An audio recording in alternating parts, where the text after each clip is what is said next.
We do this thing at the end of the show, Ridiculist, which, yeah, it just sort of shows a little kind of different side of myself. And I don't know, it's nice to, I think viewers today realize you're a full person and you don't have to always be serious. And even though you're interested in, foreign stories and politics and everything, you also like to go see movies and do stupid stuff. So, and I just think there's so many kind of ridiculous things that are in the news and happen, and I like to poke fun at myself as much as anybody else, So we just kind of have this semi-regular segment where we do it at the end of the show. It just seems like a minute or two of light stuff, and it's, it's just sort of poking fun at ourselves more than anything else. And what made you lose it with Gerard Depardieu? Yeah, I have this sense of humor of like a 12-year-old boy with a giggle of a 12-year-old girl. So I lose from time to time. I have lost it and end up just ridiculously giggling. And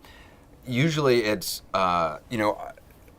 have a couple writers who do the ridiculous, and usually if there's something, a lot of times I'll rewrite stuff before I read it, but sometimes they'll say to me, "Don't read this in advance. Like, just do it," so that I'm reading it for the first time when I'm actually on air, because they know me very well by now. They know I will end up giggling, and if I've read it in advance, I'm probably less prone to giggle. So the Gerard Depardieu thing, I hadn't read in advance, and it was just full of stupid puns and just something about it. I don't know. It had been a long day. I was really tired.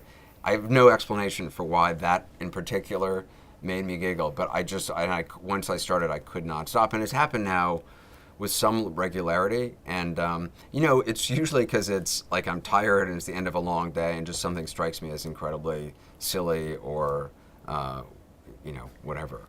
It's embarrassing because it's going to end up on YouTube, it's going to whatever, and